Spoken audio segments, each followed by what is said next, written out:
Large language models are revolutionizing huge segments of our economy, but most of these changes are limited to basically text and 2D visuals. The real world is not made of text. It is three-dimensional. It has geometry, occlusions, motion, and physical consequences. LeCun recently started Advanced Machine Intelligence Labs, which is dedicated to imbuing AI with physical reasoning.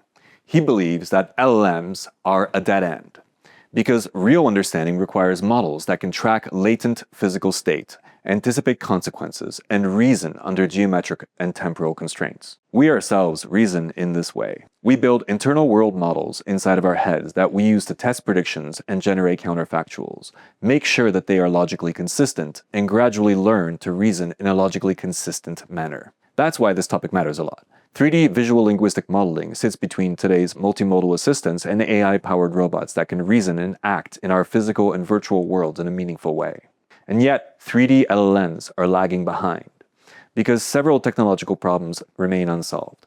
In this video, we will get into how we actually imbue LLMs with 3D understanding and how we can resolve some of these bottlenecks. Robotics is the biggest driver in 3D spatial reasoning research, because physical tasks are grounded in object relations, reachable geometry, affordances, and uncertainty. We also want to embed AI into our built world, fusing it with robots and our sensor-rich factories to automate manufacturing, quality assurance, and metrology. Grounded language could speed up part inspection, metrology, maintenance, and make robots that self-correct their own mistakes, but only if the system is reliable enough. Manufacturing and quality assurance are natural targets because grounded language can reduce hallucinations and make diagnosis or inspection more useful when it is tied to physical state and task context. Medical imaging is a great application of 3D VLMs because CT and MRI produce extremely rich 3D data that basically forms the backbone of our diagnostic procedures. A great example is 3D CT GPT, which treats radiology reporting as a 3D reasoning problem over CT data and allows technicians or doctors to literally have a conversation with their CT data and use LLMs to generate automated analyses for them. Games, simulation, VR, AR, and world generation matter because they connect scene understanding directly to interaction and content generation. We have all seen Google's new revolutionary model, Genie 3, which we'll talk about later. So these application areas tell us why the problem matters. The next step is to ask how these systems are actually built. At a high level, most 3D visual linguistic systems follow the same broad pipeline, even if the exact implementation might differ.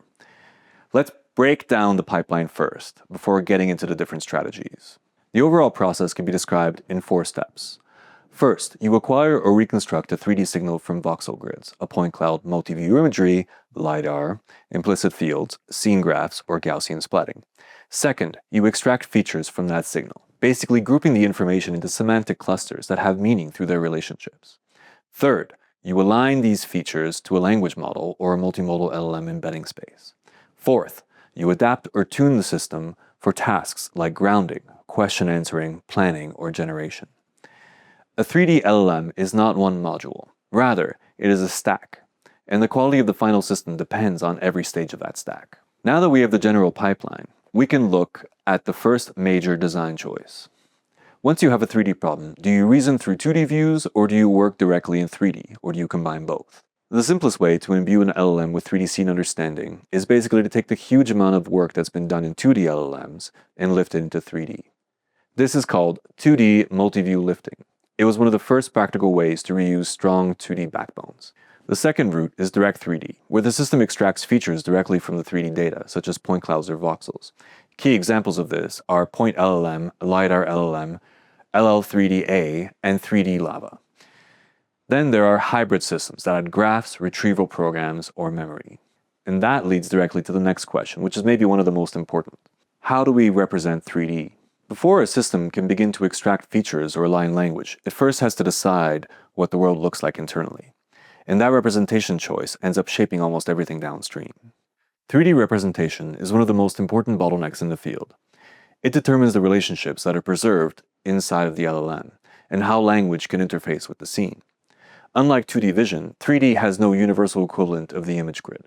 Point clouds are the most common native representation in current 3D LLM work because they are easy to obtain, easy to align with existing encoders. They are information dense and efficient, but they do not explicitly represent topology, interior volume, or object connectivity. This is why many point-based systems need proposals, region tokens, or scene graphs before they become useful for general reasoning. Voxels sit on the opposite side of the trade-off.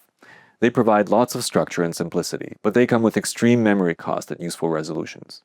Meshes are compact and explicit for surfaces, but they impose topological commitments, whereas implicit representations such as neural radiance fields are powerful for rendering and generation, but they are less direct as reasoning substrates. Gaussian splatting is also important because it strikes a really strong balance between memory and efficiency and high-fidelity rendering, making persistent scene memory more plausible. It's also worth mentioning analytical descriptions of shapes that give you unlimited resolution, in other words CAD, which 3D LLMs basically don't really touch. Almost all of engineering is built on top of CAD, and the reason is that CAD gives you an extremely dense and precise description of what you actually want, while still giving you high-level parameterization and flexibility. We use these, for example, in automatic simulation-driven optimization processes, where the geometry is literally designed to meet a specific objective, like, for example, maximizing thrust in a turbine blade. These representations are really uncommon in 3D VLM literature because there isn't really a standard unified CAD framework that can represent anything.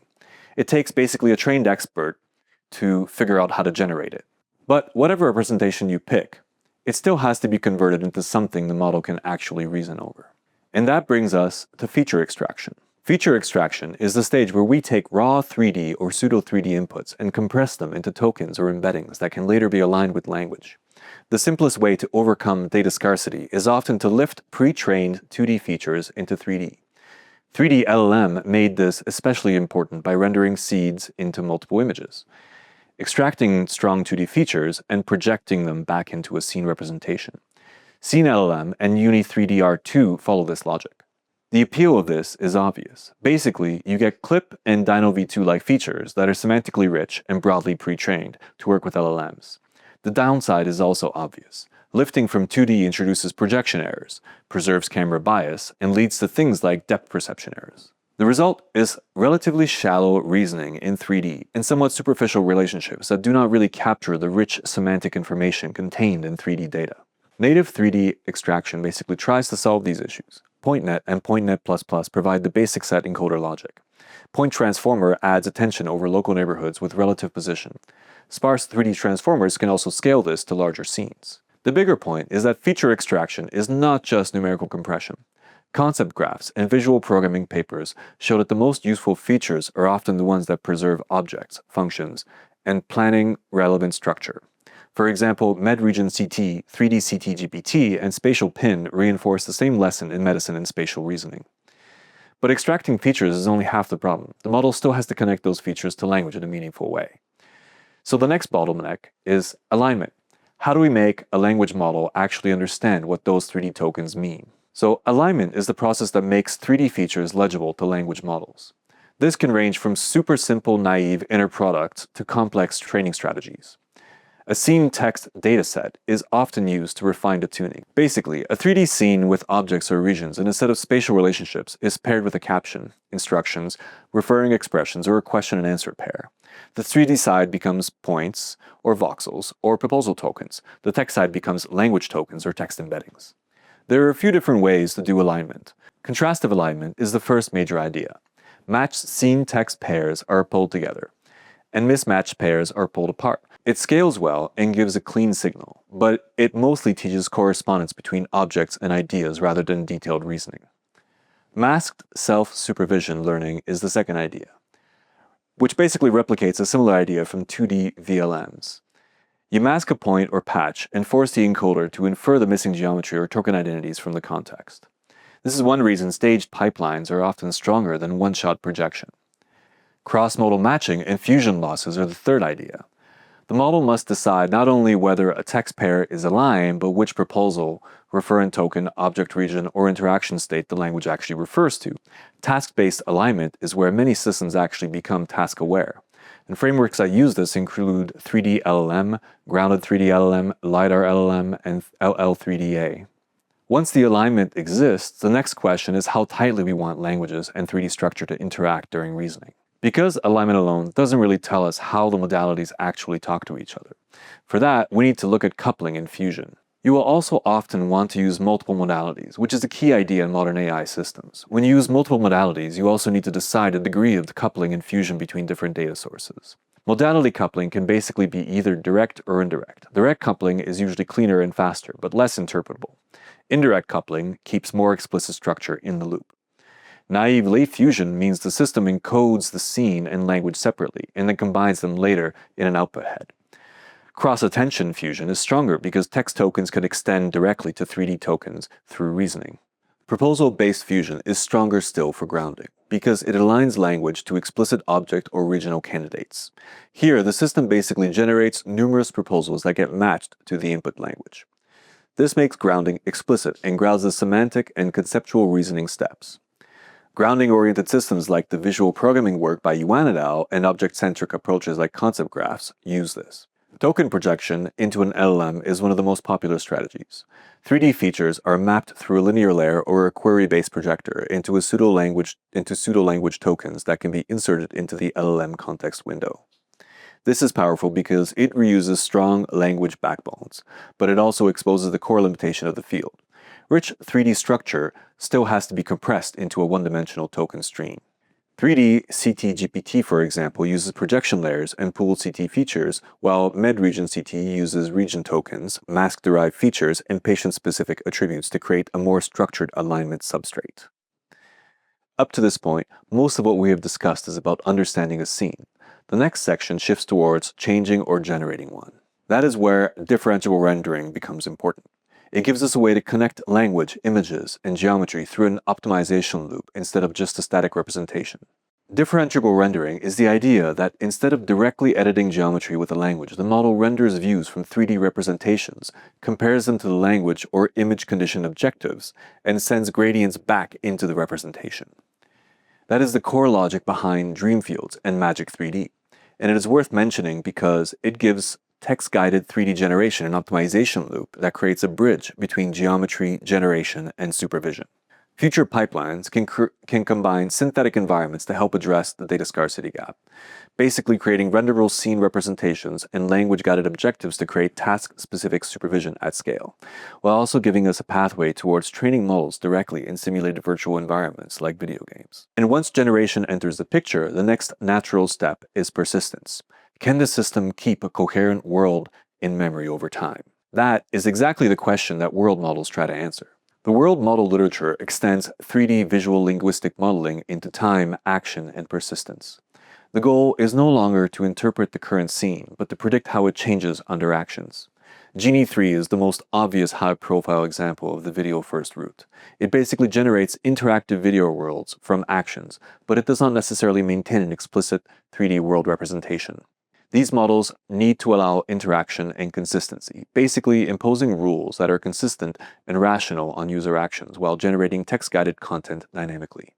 Early attempts suffered from internal consistency issues, where there was a limited time frame for how long you could return to a scene, and if you looked back, the scene had changed. Some recent work addresses this by adding explicit world representations to correct it. A paper called Towards Stable World Models is important because it shifts the discussion from frame realism to state persistence. Yuan et al. Try to address the consistency gap by introducing a reference-free world stability evaluation protocol that combines two requirements: low discrepancy between the starting and revisited observations, and sufficient intermediate dynamics so that the model cannot achieve a good score simply by producing nearly identical frames throughout the rollout. Longer context helps, but mechanisms such as reverse prediction improve stability more directly by encouraging the model to internalize inverse dynamics and preserve scene state across closed-loop interaction. More recent works have found that explicit representations of a world structure is important. 3D Scene Dreamer builds a 3D consistent scene representation, and Anchor Weave uses local geometric memories to improve consistency and revisitation. In general, explicit scene understanding solves hallucination, continuity, editability, queryability, and world memory problems that video-only generation does not really fully solve. So, in some sense, the research direction is clear, but the real question is what happens when these systems leave the lab and enter industry, where mistakes actually cost money, time, or safety. In general, industrial adoption is slow because tolerance for hallucinations is minimal. In manufacturing, hallucinations cost money, and in healthcare, they can cost lives. The real blockers are precision, reconstruction accuracy, temporal reliability, weak physical modeling, scarce anomaly data, and the cost of integrating multi-sensor systems. These problems are basically exacerbated by the huge data scarcity gap in labeled 3D data. We simply don't have web-scale data for 3D VLMs at the same scale as we have 2D or video data. For example, Tiedao say directly that LLMs still hallucinate objects and fail to capture physical and temporal dynamics in real manufacturing scenes. Niedao show a more realistic deployment path, multimodal data retrieval, a knowledge graph, explicit reasoning traces, and augmented reality explanation all wrapped around the same language model. The deeper point is that language models become useful in industry when they are embedded inside of a richer evidentiary and procedural stack, not when they are left unconstrained. So with that in mind, we can close by pulling the whole story back together. What does all of this tell us about where 3D visual linguistic modeling is actually heading? 3D VLMs are a convergence problem between figuring out how to make representation, feature extraction, alignment, coupling, generation, planning, and deployment all work well together. We're getting there, however. The progress between AnchorWeave and Genie 3 is astounding.